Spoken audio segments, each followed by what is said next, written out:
أعوذ بالله السميع العليم من الشيطان اللعين الرجيم.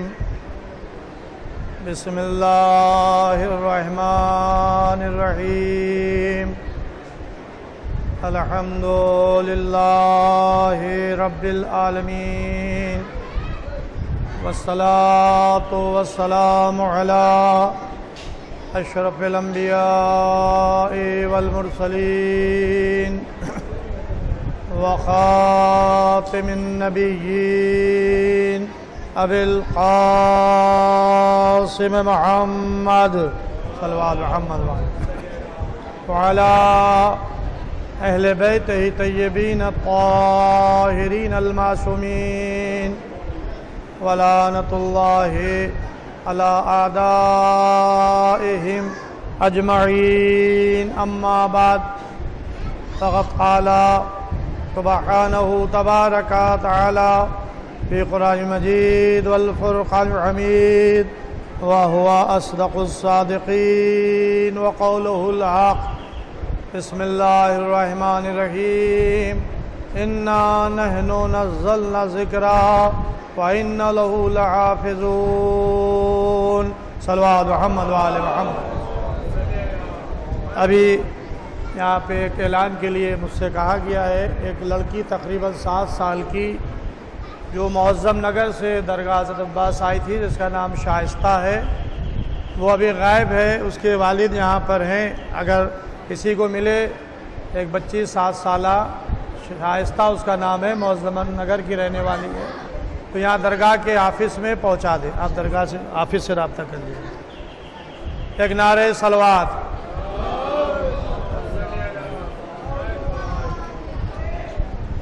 قرآن مجید کے سورہ الحجر کی یہ 9ویں آیت کریمہ، جس کو میں نے اس عشرہ مجالس کا عنوان بیان قرار دیا ہے.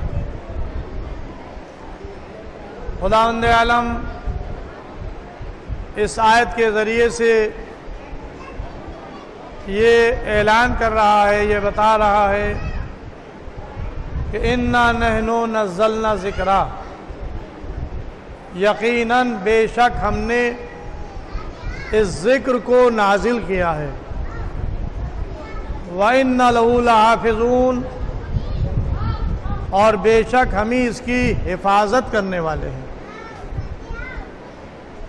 یہاں پر ذکر بمانی قرآن کے استعمال ہوا ہے. تمام علماء اس بات پر متفق ہیں کہ یہ آیت کریمہ قرآن مجید سے متعلق ہے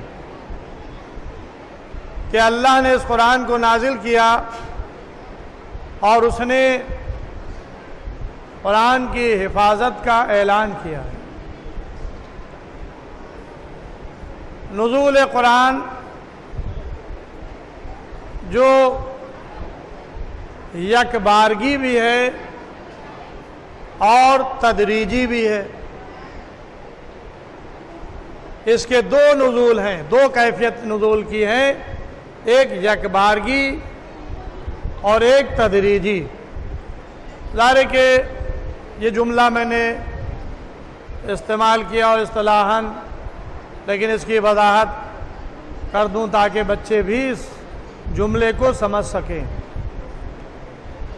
قرآن یک بارگی بھی نازل ہوا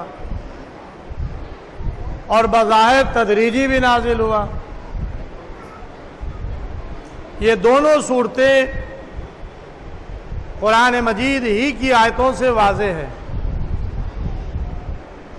سورہ اسراء میں ارشاد ہوا کہ ہم نے اسے مبارک رات میں نازل کیا، بابرکت رات میں نازل کیا. وضاحت نہیں ہے، صرف اتنا ہی آیا ہے کہ ہم نے اس کو لیلم مبارکن، قرآن مبارک رات میں نازل ہوا. اب اس کے بعد جب ہم قرآن کے نزول کو دیکھتے ہیں تو اس کی ایک پوری تاریخ قرآن بیان کرتا ہے۔ سورہ البقرہ میں ارشاد ہو رہا ہے کہ شہر رمضان الذی انزل فیہ القرآن، ماہ رمضان وہ مہینہ ہے جس میں ہم نے اس قرآن کو نازل کیا۔ شہر رمضان الذی انزل فیہ القرآن ھدی للناس وبینات من الھدی والفرقان، یہ قرآن ماہ رمضان میں نازل ہوا جس میں جو انسانوں کی ہدایت کے لیے، جس میں حق اور باطل کی تمیز کی نشانیاں موجود ہیں۔ اب آپ دیکھیں کہ اس آیہ کریمہ کے ذریعے سے ماہ یعنی مہینے کا تعین کر دیا گیا۔ 12 مہینے ہیں، لیکن اللہ نے ماہ رمضان کو قرآن کے نزول کے لیے منتخب کیا کہ ہم نے اس قرآن کو ماہ رمضان میں نازل کیا۔ اسی لیے ماہ رمضان قرآن کی عظمتوں کا مہینہ ہے۔ خطبہ شعبانیہ جو پیغمبر اسلام ماہ شعبان کا آخری خطبہ جمعہ دیتے تھے، فرماتے تھے، اس میں آپ نے پورا خطبہ عظمت ماہ رمضان میں بیان کیا ہے، اور اسی میں انہوں نے قرآن کا ذکر بھی کیا۔ قرآن ہر شے کی ایک بہار ہوتی ہے، ماہ رمضان یہ قرآن کی بہار ہے۔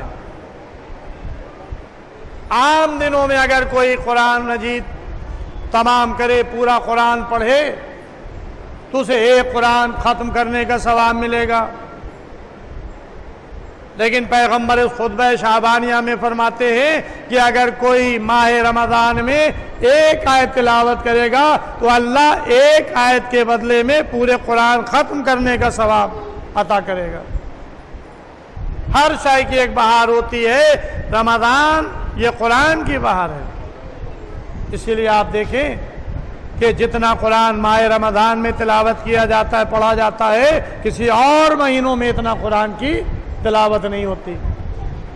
نمازوں میں قرآن، گھروں میں قرآن، مسجدوں میں قرآن کی تلاوت، صبح سے لے کے شام تک انسان تلاوت قرآن میں مصروف رہتا ہے۔ تو یہ ماہ رمضان قرآن کی بہار، اللہ نے 12 مہینوں میں سے ایک مہینہ نزول قرآن کے لیے منتخب کیا، لیکن اب اس ایک مہینے کو سمیٹ کر ایک رات کا ذکر ہو رہا ہے۔ لیلہ مبارکن، وہ مبارک رات، سورہ اسراء میں تو اشارہ تھا، لیکن مستقل ایک سورہ اللہ نے اس عظمت لیلۃ القدر میں نازل کر دیا، اور وہ کون سا سورہ ہے؟ وہ سورہ قدر ہے، جس میں اللہ نے پورے سورے میں اسی کی عظمت کو بیان کیا۔ اِنَّا أَنزَلْنَاهُ فِي لَيْلَةِ الْقَدْرِ، ہم نے اسے قدر والی رات میں نازل کیا۔ وَمَا أَدْرَاكَ مَا لَيْلَةُ الْقَدْرِ، اور تمہیں کیا معلوم یہ قدر والی رات کون سی رات ہے؟ لیلۃ القدر خیر من الف شہر، یہ رات 1000 مہینوں سے افضل، 1000 مہینوں سے بہتر۔ تنزل الملائکۃ والروح، یہ وہ رات ہے جس میں ملائکہ اور روح نازل ہوتے ہیں، بِإِذْنِ رَبِّهِمْ مِنْ كُلِّ أَمْرٍ، اللہ کی اجازت سے، اپنے پروردگار کی اجازت سے آتے ہیں۔ من کل امر، تمام امر لے کر، تمام احکام لے کر، سلام ہے حتی مطلع الفجر، اور یہ رات سلامتی ہے یہاں تک کہ صبح فجر نمودار ہو جائے۔ صلوات محمد وآل محمد۔ اب آپ دیکھیں کہ یہ ہے عظمت شب قدر، جس رات میں اللہ نے قرآن کو نازل کیا، اس رات کو اتنا باعظمت رات بنا دیا کہ جو 1000 مہینوں سے افضل، 1000 مہینوں سے بہتر، جس میں ملائکہ اور روح اللہ کی اجازت سے زمین پر نازل ہوتے ہیں تمام امر لے کر، اس رات کو صبح فجر تک کے سلامتی ہی سلامتی قرار دیا۔ اب یہ ہے قرآن نے یہ نزول قرآن کا ذکر کیا اور یہ بتایا کہ قرآن ماہ رمضان میں نازل ہوا، قرآن شب قدر میں نازل ہوا، تو اب یہ شب قدر میں نازل ہونے کی بات قرآن خود کر رہا ہے۔ تو یہ نزول قرآن جو ہے یہ یک بارگی ہے، ایک مرتبہ پورا قرآن نازل ہوا۔ لیکن عزیزوں، اس کو کہتے ہیں یک بارگی قرآن کا نزول۔ اب اس کے بعد تدریجی نزول الگ ہے، اس لیے کہ تاریخ اس بات کی گواہ ہے کہ قرآن اس یک بارگی جو لوح محفوظ پر نازل ہوا تھا، لوح محفوظ کے ذریعے سے قرآن پیغمبر کے پاس جبرائیل امین آتے رہے، آیات اور سوروں کی تلاوت کرتے رہے، پیغمبر ان سوروں کو اور آیات کو پڑھتے رہے اور لوگوں تک پہنچاتے رہے۔ یہ تدریجی نزول قرآن ہے۔ اس کا زمانہ سمٹا ہوا نہیں ہے، 23 سال پر محیط ہے، اس لیے کہ سب سے پہلا سورہ اور سب سے پہلے وحی جو نازل ہوئی وہ مکے میں غار حرا میں، جب پیغمبر اسلام غار حرا پہاڑ پر چلے جاتے تھے اور غار میں رہتے تھے، وہیں آپ عبادت کرتے تھے، وہیں آپ نمازیں پڑھتے تھے، وہیں آپ روزے سے رہتے تھے، اور سب سے پہلی وحی جبرائیل امین آئے، اقرا بسم ربک الذی خلق، پڑھے آپ اللہ کے نام سے جس نے خلق کیا ہے۔ یہ پہلا سورہ ہے نزول قرآن کے لحاظ سے۔ ترتیب نزول قرآن میں پہلا نمبر سورہ ہے سورہ اقرا کا۔ رسول نے اس سورے کی کو تلاوت کیا تو یہ آغاز نزول قرآن ہو رہا تھا۔ اب تدریجاً قرآن مجید کے سورے نازل ہوتے رہے، آیات نازل ہوتی رہیں۔ 13 سال مکے میں اور اس کے بعد پھر مدینہ ہجرت کر کے مدینے آئے، 10 سال مدینے کے، تو یہ 23 سال کا یہ عرصہ وہ ہے، پیریڈ وہ ہے جس میں قرآن تدریجاً نازل ہوتا رہا۔ سورے نازل ہو رہے ہیں، آیات نازل ہو رہی ہیں، اور پیغمبر اسلام مسلمانوں کو قرآن کی تعلیم دے رہے ہیں۔ بڑا اہتمام کیا جاتا تھا نزول قرآن کے سلسلے میں۔ جب پیغمبر پر کوئی سورہ نازل ہوتا تھا تو وہ اپنے صحابہ کو، اپنے اصحاب کو ان سوروں کی تعلیم دیتے تھے اور تاکید کرتے تھے اسے تحریر کر لیا جائے۔ اس زمانے میں جو چیزیں رائج تھیں، چمڑا تھا، درختوں کی چھال تھی، ان چیزوں پر یہ تحریر لوگ کر لیتے تھے۔ لیکن سب سے زیادہ زور جو قرآن پہ دیا گیا وہ حفظ قرآن پر، حفظ کرنا، چھوٹے چھوٹے سورے حفظ کرنا۔ ظاہر ہے کہ یہ لفظ حفظ جو ہے یہ عام فہم ہے۔ جب بچے چھوٹے ہوتے ہیں تو ماں باپ اپنے بچوں کو قرآن مجید کے چھوٹے چھوٹے سورے یاد کرا دیتے ہیں، بچہ چھوٹے سوروں کو یاد کر لیتا ہے، سورہ کوثر، سورہ انا اعطینا جسے سورہ کوثر کہا جاتا ہے، سورہ توحید، سورہ عصر، سورہ والناس، سورہ فلق، سورہ الحمد، یہ چھوٹے چھوٹے سورہ قرآن مجید کے 30ویں پارے میں جو بچوں کو بچپنے میں بغیر پڑھے ہوئے یاد کرا دیا جاتا ہے۔ یہ یاد کرانا اسی کو کہتے ہیں حفظ کرنا، لیکن یہ ایک پورا علم ہے حفظ قرآن۔ ادارے بڑے بڑے ادارے کھلے ہوئے ہیں، ایران کے اندر ادارے ہیں حفظ قرآن کے، ہندوستان میں مختلف ملکوں میں حفظ قرآن کے لیے ادارے قائم کیے گئے ہیں، قرآن حفظ کرایا جاتا ہے۔ معلومہ 12 سال کا بچہ حفظ قرآن، پورا قرآن حفظ۔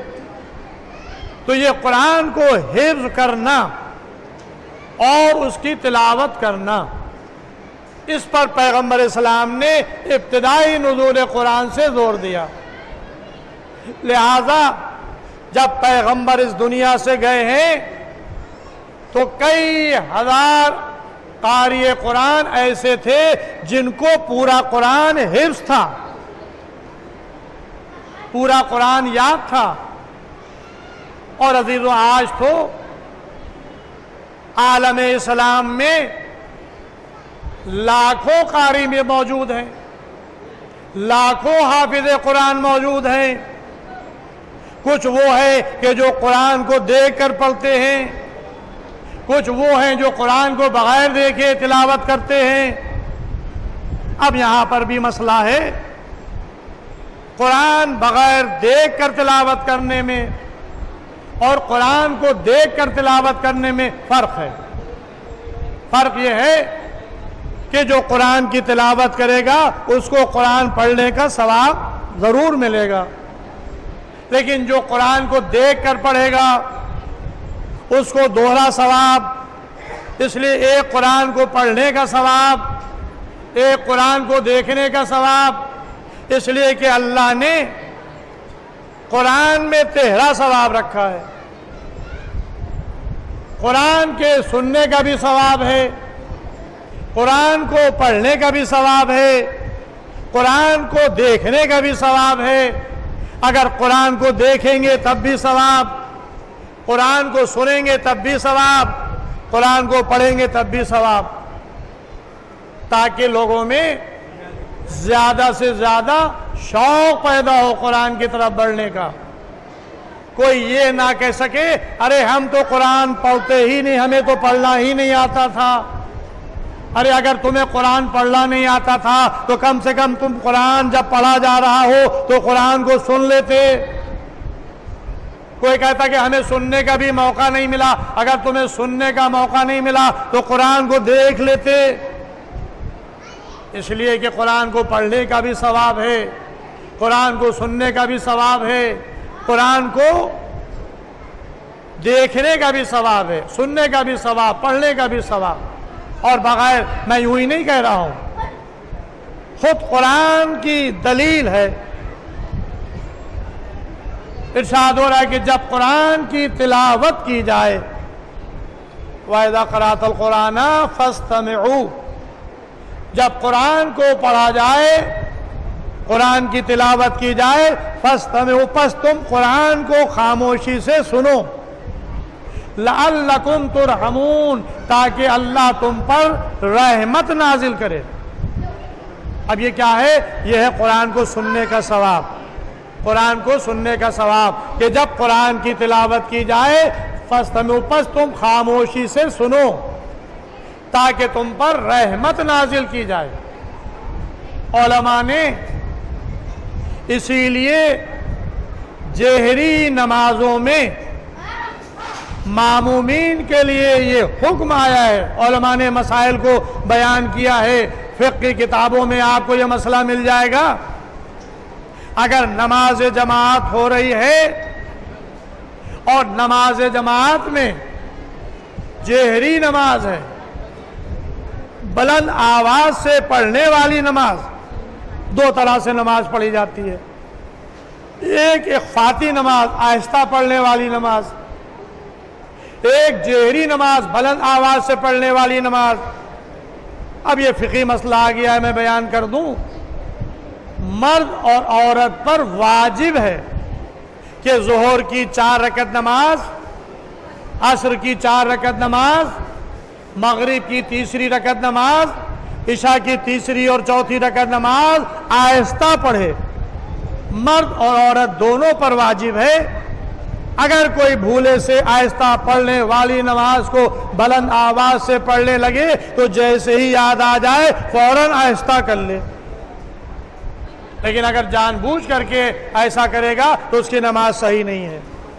تو لہذا مرد اور عورت پر واجب ہے کہ ظہر کی 4 رکعت اور عصر کی 4 رکعت اور مغرب کی 3 اور عشاء کی 3 اور 4 رکعت نماز جو ہے یہ اخفاتی نماز ہے، اس کو آہستہ پڑھے۔ نماز فجر، نماز مغرب کی 1 2 رکعت نماز، نماز عشاء کی 1 2 رکعت نماز، یہ 6 رکعتیں وہ ہیں کہ جو مرد پر واجب ہے کہ اس کو جہری پڑھے، بلند آواز سے پڑھے۔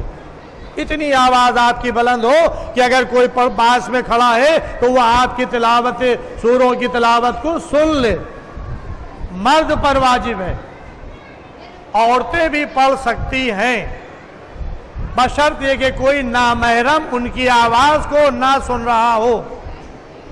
اگر تنہا وہ پڑھ رہی ہیں، وہاں پر کوئی نامحرم موجود نہیں ہے، تو وہ بھی جہری آواز، بلند آواز والی نماز کو بلند آواز سے جہری طریقے سے پڑھ سکتی ہیں، لیکن مرد پر واجب ہے۔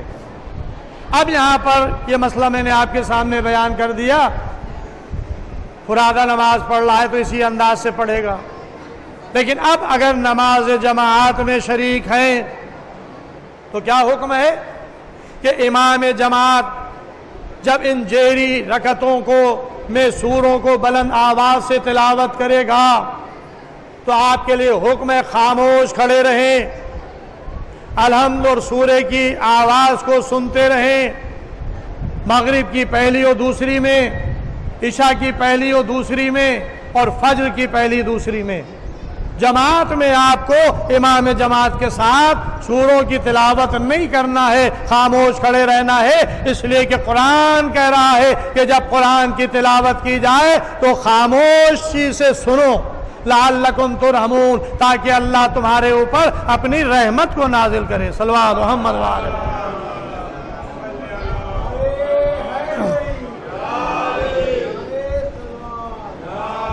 تو یہ ہے قرآن کی عظمت، قرآن کی تلاوت کا ثواب، قرآن کو سننے کا ثواب، قرآن کو دیکھنے کا ثواب۔ یہ قرآن صامت ہے، خاموش قرآن ہے، جسے اللہ نے نازل کیا ہے اور جس کی حفاظت بھی اللہ کرے گا۔ اسے قیامت تک کوئی مٹا نہیں سکتا، اس کی نازل کی ہوئی کتاب ہے جو انسانوں کی ہدایت کے لیے نازل کی گئی۔ یہاں پر میں ایک میسج اور پیغام اسلام کا دینا چاہتا ہوں۔ جہاں جہاں میری آواز جا رہی ہے، ظاہر ہے کہ یہ مجلس میں مختصر افراد کا مجمع ہے، جہاں جہاں آواز جا رہی ہے، اور یہ آواز ظاہر ہے کہ میری صرف درگاہ حضرت عباس کی دیواروں کے اندر محدود نہیں ہے، یہ آواز دنیا کے گوشے گوشے میں جا رہی ہے، اس لیے کہ مجلس ریکارڈ ہو رہی ہے، اور ریکارڈ ہونے کے بعد اس کو یوٹیوب پر اپلوڈ کر دیا جاتا ہے۔ روزانہ کی مجالس کو جب یوٹیوب پر لوڈ کیا جاتا ہے تو اب یہ محدود نہیں رہتی، لامحدود ہو جاتی ہے۔ دنیا کے ہر گوشے میں جس کا دل چاہے یوٹیوب سے سرچ کر کے مجلس کو سن سکتا ہے۔ لہذا یہ میرا پیغام پوری دنیا کے لیے ہے۔ قرآن، ہم آپ یہ کہتے ہیں کہ اسلامی کتاب ہے، بے شک اسلامی کتاب ہے، کلام الہی ہے، کوئی شک نہیں ہے، لا ریب ذالک الکتاب لا ریب فیہ، اس میں کوئی شک و شبہ نہیں ہے۔ لیکن اب میں یہ پوچھنا چاہتا ہوں کہ یہ اللہ نے جو کتاب نازل کی تو کس کے لیے؟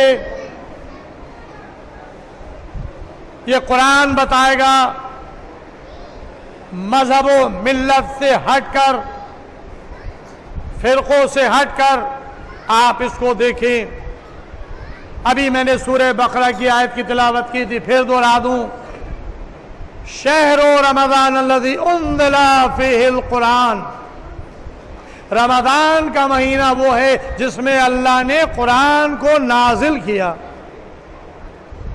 ھدی للناس وبینات من الھدی والفرقان۔ اب یہ ایک جملہ اس قرآن کے لیے خداوند عالم نے استعمال کیا، ھدی للناس، یہ انسانوں کی ہدایت کے لیے نازل کیا گیا۔ یہاں پر ھدی للمسلمین نہیں کہا گیا، ھدی للمومنین نہیں کہا گیا۔ یہاں پر جملہ جو قرآن میں استعمال ہوا ہے وہ ہے ھدی للناس، یہ قرآن انسانوں کی ہدایت کے لیے نازل ہوا۔ اب جس پر بھی لفظ انسان کا اطلاق ہو، چاہے وہ کسی بھی مذہب و ملت سے تعلق رکھتا ہو، اللہ کی یہ کتاب، اللہ کا یہ کلام اس کے لیے ہدایت ہے۔ ھدی للناس، انسانوں کی ہدایت کے لیے نازل ہوا، کسی بھی فرقے سے اس کا تعلق نہیں ہے۔ اگر غیر مذہب اسلام سے ہٹ کر غیر مسلم قرآن سے ہدایت حاصل کرنا چاہتے ہیں تو قرآن ان کی ہدایت کرے گا۔ ھدی للناس، یہ انسانوں کی ہدایت کے لیے نازل ہوا ہے، کسی ایک فرقے کا قرآن نہیں ہے۔ پھر میں مثال دے دوں، کلام اللہ کا ہے، اللہ کس کا ہے؟ کیا اللہ سے مسلمانوں کا اللہ ہے؟ نہیں، بلکہ اللہ تمام کائنات کا رب ہے۔ الحمدللہ رب العالمین، ہم گواہی دیتے ہیں کہ وہ اللہ وہ ہے جو تمام عالمین کا پروردگار ہے، تمام انسانوں کا خالق ہے، تمام زمین و آسمان کا پیدا کرنے والا ہے۔ تو یہ اللہ کسی ایک کا اللہ نہیں ہے، تمام مخلوقات کا اللہ ہے۔ چرند کا خالق اللہ، پرند کا خالق اللہ، دریاؤں کو خلق کرنے والا اللہ، سمندروں کو پیدا کرنے والا اللہ، پہاڑوں کو خلق کرنے والا اللہ، جنوں کو پیدا کرنے والا اللہ، ملائکہ کو پیدا کرنے والا اللہ، 7 زمینوں اور 7 آسمانوں کو پیدا کرنے والا اللہ، جنت اور جہنم کا خلق کرنے والا اللہ۔ تو کائنات کا خالق اللہ کون ہے جو اس کی خالقیت سے انکار کرے؟ وہ خالق ہے، وہ پیدا کرنے والا ہے۔ تو عزیزوں، ہر انسان کے لیے اللہ ہے، چاہے کوئی اسے مانے اور چاہے نہ مانے۔ اس نے آفتاب اور مہتاب کو خلق کیا۔ کوئی ہے یہ کہہ دے کہ بس ہم آفتاب سے فیض حاصل کریں گے، ہم مہتاب سے فیض حاصل کریں گے؟ نہیں، اس کی خلق کی ہوئی چیزوں سے دنیا کا ہر انسان فیض حاصل کرے گا۔ جب آفتاب نکلتا ہے تو اس کی روشنی کسی ایک فرقے کے لیے محدود نہیں رہتی، ہر انسان کے لیے وہ روشنی فیض پہنچاتی رہتی ہے، ہر ایک اس سے فیض حاصل کرتا ہے۔ اللہ بارش کو نازل کرتا ہے، یہ بارش، یہ پانی جو نازل ہو رہا ہے کیا کسی ایک انسان کے فائدے کے لیے؟ نہیں، تمام انسان اس پانی سے سیراب ہوتے ہیں، ہر انسان کے لیے یہ پانی ہے۔ بس عزیزو، جس طرح سے آفتاب اور مہتاب، ہوا، چاند اور سورج، پانی، یہ تمام انسانوں کے لیے ہے، اسی طرح سے اس کی نازل کی ہوئی کتاب بھی تمام مخلوقات کے لیے ہے، تمام انسانوں کے لیے ہے۔ اور جب اس نے اپنا رسول بھیجا تو رسول کو بھی محدود نہیں کیا کہ بس مسلمانوں کا رسول نہیں، تمام عالمین کے لیے۔ آپ قرآن کو دیکھیں، اگر اس نے اپنی ذات کے لیے لفظ عالمین کا استعمال کیا ہے، الحمدللہ رب العالمین، تمام تعریفیں اس اللہ کے لیے ہیں جو عالمین کا پروردگار۔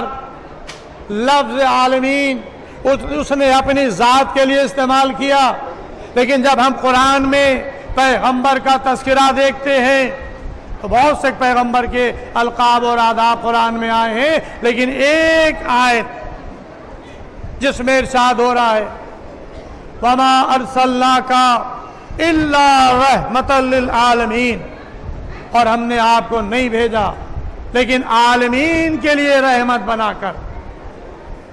اللہ نے اگر اپنی ذات کو عالمین کا رب کہا ہے تو اپنے حبیب کو بھی تمام عالمین کے لیے رحمت بنا کر بھیجا۔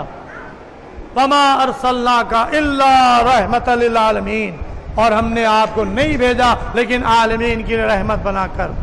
بس عزیزوں، جو رسول تمام عالمین کے لیے آیا ہے، جس کی کتاب تمام انسانوں کے لیے ہدایت ہے، جو خود تمام عالمین کا پروردگار ہے، تو اس رسول کا جانشین بھی وہ ہوگا جو تمام عالمین کے لیے باعث رحمت قرار پائے۔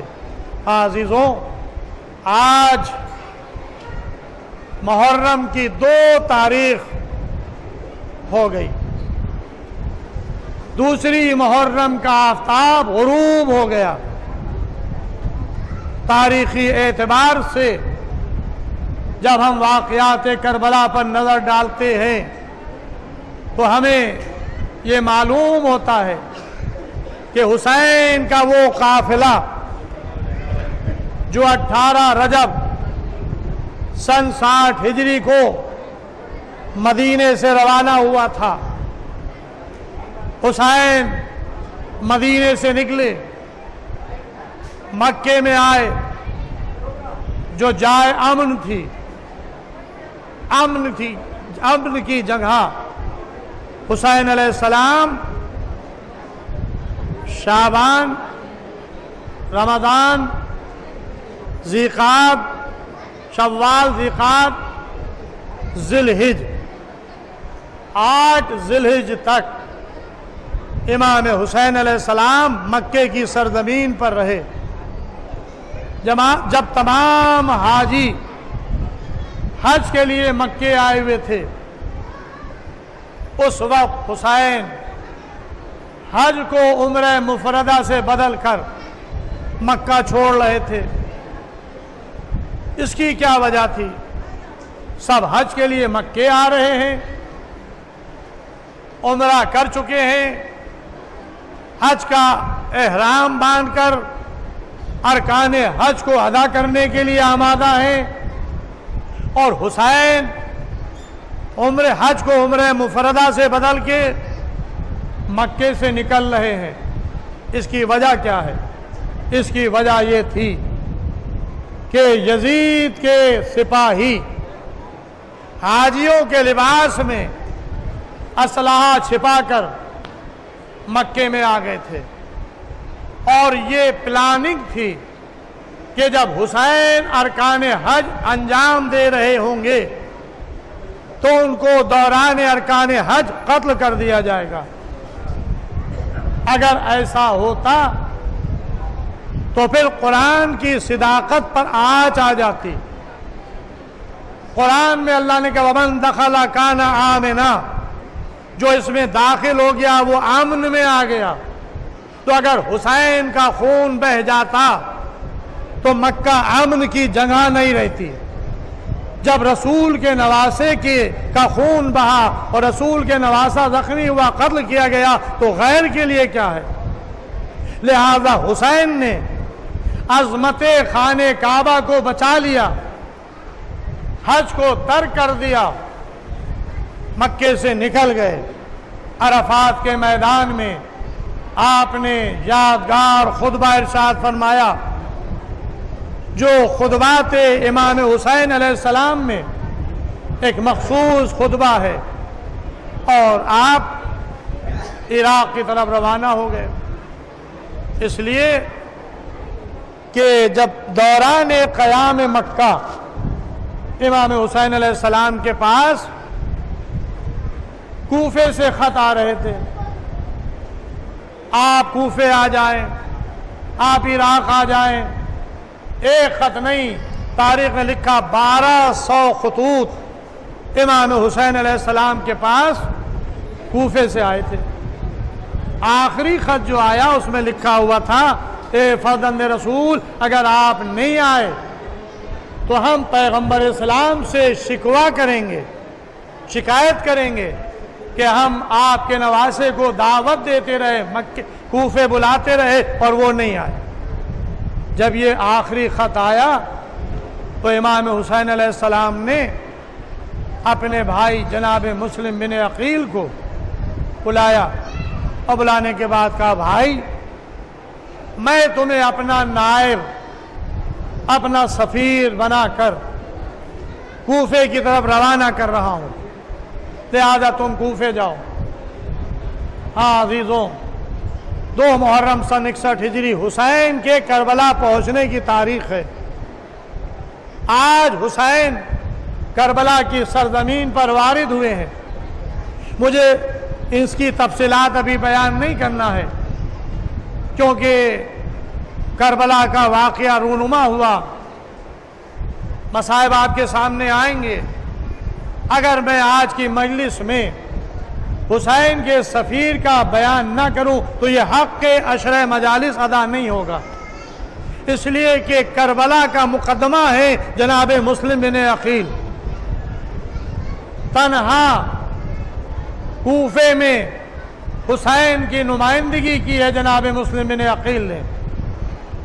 آپ جانتے ہیں کہ جب مولا علی نے جناب عقیل سے فرمائش کی ہے، عقد ثانی کی، کیا کہا تھا؟ اے بھیا عقیل، میں چاہتا ہوں کہ ایسے قبیلے میں عقد کروں جو شجاع بہادر قبیلہ ہو، جس سے میرا ایک ایسا بچہ پیدا ہو جو کربلا میں حسین کے کام آئے۔ لوگ کہتے ہیں کہ جناب عقیل کیونکہ ماہر انصاب تھے، عرب کے قبیلوں سے واقف تھے، اس لیے مولا علی نے جناب عقیل سے پوچھا تھا۔ میں کہتا ہوں نہیں، ایسا نہیں ہے۔ ٹھیک ہے، جناب عقیل بڑے بھائی تھے مولا علی کے، مانا ہم نے یہ بھی مانتا ہوں کہ جناب عقیل ماہر انصاب تھے، لیکن یہ نہیں مانتا کہ مولا علی کو قبیلوں کا علم نہ ہو اور جناب عقیل کو علم ہو، ایسا نہیں ہے۔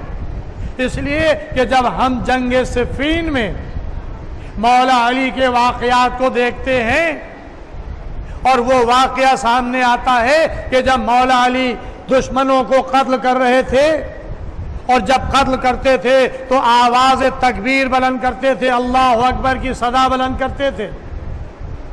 جناب مالک اشتر جو مولا علی کے داہنا بازو تھے، یہ ایک مرتبہ مولا علی کے قریب آتے ہیں اور آنے کے بعد کہتے ہیں، یا علی ایک اور قتل کر دوں تو میں آپ کے برابر آ جاؤں۔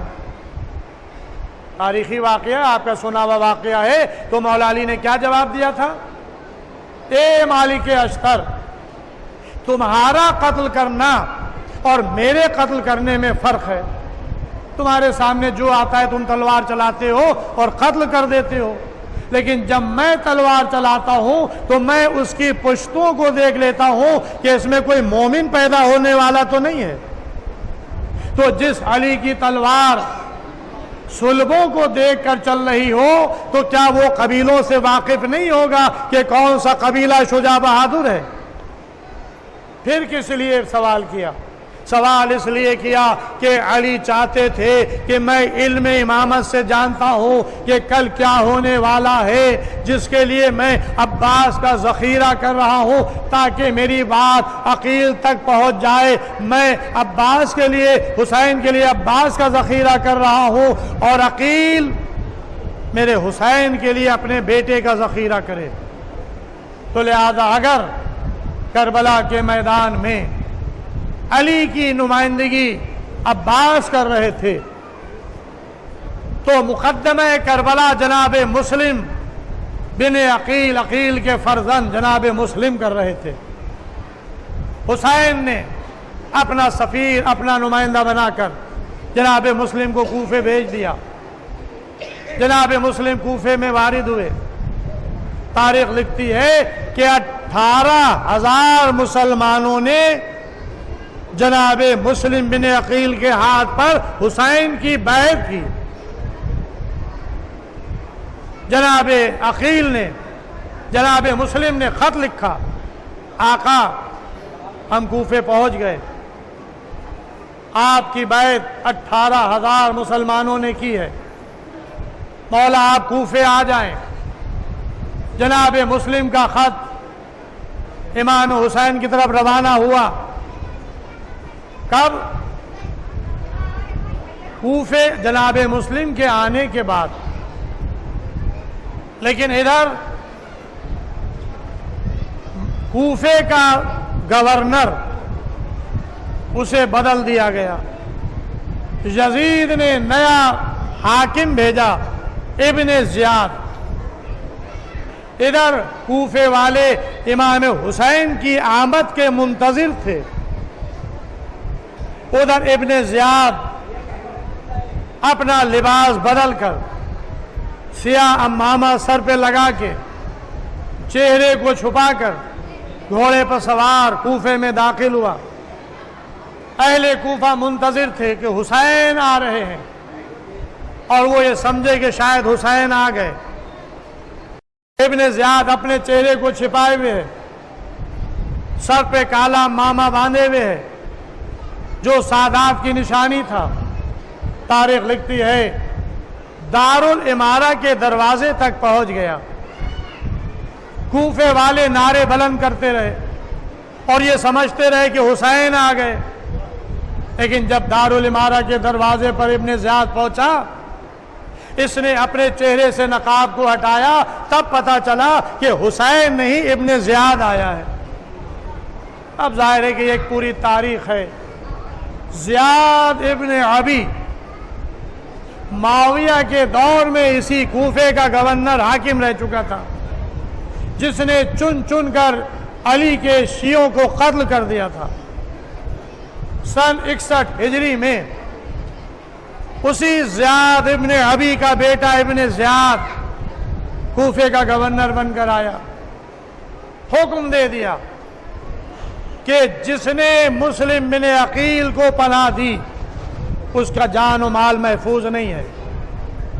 جب جناب مسلم کوفے میں آئے ہیں تو پہلے جناب مختار کا قیام کیا۔ جناب مختار کوفے سے باہر چلے گئے تو جناب مسلم ہانی ابن عروہ کے گھر میں قیام کرتے ہیں۔ ابن زیاد کو معلوم نہیں تھا کہ مسلم بن عقیل کہاں ہے، پوشیدہ طور سے آپ تھے۔ اس نے ایک جاسوس معین کیا جس کا نام موقل تھا، اسے کچھ درہم و دینار دیے، کہا کہ تم مسلم کا پتہ چلاؤ کہ مسلم کہاں ہے۔ یہ مسجد کوفہ میں آیا، نمازیوں پر نگاہ ڈالی، وقت نماز جو نمازی آئے تھے نماز پڑھ کر چلے گئے۔ ایک نمازی ایک گوشے میں بیٹھا ہوا تعقیبات میں مصروف تھا۔ یہ موقل سمجھ گیا ہو نہ ہو یہ شیعان علی میں سے ہے، اس لیے کہ شیعان علی کثرت کے ساتھ عبادت کرتے ہیں، یعنی یہ شیعان علی کی پہچان تھی اس وقت۔ عام مسلمانوں سے ہٹ کر علی کے چاہنے والوں کی پہچان تھی کہ وہ عبادت میں کثرت سے عبادت کرتے ہیں، عبادت کو بجا لاتے ہیں، نماز کے ساتھ دعائیں تعقیبات پڑھتے ہیں۔ یہ آ کر بیٹھ گیا حبیب ابن مظاہر تھے. اس نے کہا کہ میں مسافر ہوں, باہر سے آیا ہوں اور میں نے نظم مانی تھی, یہ اشرفیاں ہیں, یہ میں مسلم بن عقیل کو دینا چاہتا ہوں, ان کا پتہ بتا دیں. جناب حبیب ابن مظاہر نے پہلے تو پوشیدہ رکھا, لیکن جب اس نے اپنا اخلاص ظاہر کیا تو اسے لے کر آپ ہانی ابن عروہ کے گھر میں پہنچے, ملاقات کرائی. اس نے وہ اشرفیاں ان کے حوالے کر دی اور اس کے بعد آنے جانے لگا. لیکن خفیہ طور سے یہ جناب مسلم بن عقیل کے پروگرام, ان کے حرکات کو ابن زیاد کو خبر دیتا رہا, بتاتا رہا, یہاں تک کہ ابن زیاد نے ہانی ابن عروہ کو طلب کیا, کہا کہ مسلم بن عقیل کہاں ہیں, کیا تم نے پناہ دی ہے؟ کہا کہ نہیں, میں نے پناہ نہیں دی ہے. اس نے موقل جاسوس کو سامنے بلایا. اب جو جناب ہانی نے اس کو دیکھا تو سمجھ گئے کہ ابن زیاد کو سارے معاملات کی خبر ہو گئی. کہا کہ میں نے پناہ نہیں دی بلکہ وہ میرے کے آئے تھے, اور یہ اخلاق سے کہ گری ہوئی بات ہے کہ کوئی مہمان آئے اور اس کو اپنے گھر سے نکال دیں. کہا کہ مسلم بن عقیل کو میرے حوالے کرو. کہا کہ یہ نہیں ہو سکتا کہ جس کو میں نے مہمان بلایا ہو اس کو میں دشمن کے حوالے کر دوں. ہانی ابن عروہ کو قید کر لیا جاتا ہے. جناب مسلم بن عقیل کو پتہ چلا, آپ نکل آئے گھر سے. جو آپ کے حامی و مددگار تھے ان کے ساتھ آپ نے قیام کیا, لیکن یہ قیام زیادہ دن نہیں چل سکا. بس عزیزوں, 8 ذی الحجہ وہ تاریخ تھی کہ جب جناب مسلم نے مسجد کوفہ میں نماز پڑھائی تو آپ کے ساتھ کچھ مجمع تھا, لیکن جب نماز عشاء کا وقت آیا اور آپ نے نماز تمام کی اور گھوم کر دیکھا تو ایک شخص بھی نہ تھا, اس لیے کہ سب آپ کو چھوڑ کر چلے گئے. جناب مسلم بن عقیل مسجد کوفہ سے نکلے, گلیوں سے گزر رہے تھے, ایک مقام پر تھک کر بیٹھ گئے. دروازہ کھلا, ایک عورت دروازے پر آئی, دیکھا کہ ایک اجنبی شخص بیٹھا ہوا ہے. پوچھا کہ بھائی تم یہاں کیوں بیٹھے ہو؟ کہا کہ میں مسافر ہوں, پیاسا ہوں. یہ گئی پانی لے کر آئی, اس کا نام طوا تھا. اس نے پانی جناب مسلم کو دیا, جناب مسلم نے پانی پیا, اس نے دروازہ بند کر لیا. تھوڑی دیر کے بعد پھر دروازہ کھلا, اس کا بیٹا گھر میں نہیں تھا. پھر دیکھا کہ وہ اجنبی بیٹھا ہوا ہے. کہا کہ بھائی حالات ناسازگار ہے, تم اپنے گھر کیوں نہیں جاتے؟ تو جناب مسلم نے ایک جملہ کہا کہ وہ گھر کہاں جائے جس کا گھر یہاں ہو. میں آوارہ وطن ہوں, میں مسافر ہوں. کہا کہ بھائی تم کون ہو؟ کہا کہ میں مسلم بن عقیل ہوں. جب یہ سنا دروازہ گھر کا کھول دیا, آقا آئیے یہ آپ کا گھر حاضر ہے. جناب مسلم کو گھر میں بلایا, ایک حجرے میں آپ کو بیٹھالا, اسی میں آپ نے مصلی بچھا دیا, کھانا لا کر رکھا, پانی لا کر رکھا. بس عزیزو, تاریخ بتاتی ہے کہ رات عبادت میں بسر کی. اس کا بیٹا گھر میں نہیں تھا, گھر میں آیا. حکومت وقت نے انعام رکھا تھا کہ جو مسلم کی خبر دے گا اسے انعام و اکرام سے نوازا جائے گا. اس نے دیکھا کہ ماں حجرے میں جا رہی ہے, آ رہی ہے. پوچھا کہ اے ماں حجرے میں کون ہے؟ ماں نے کہہ دیا کہ آج میرے یہاں میرا آقا مسلم بن عقیل مہمان ہے. بس عزیزو, صبح ہوئی.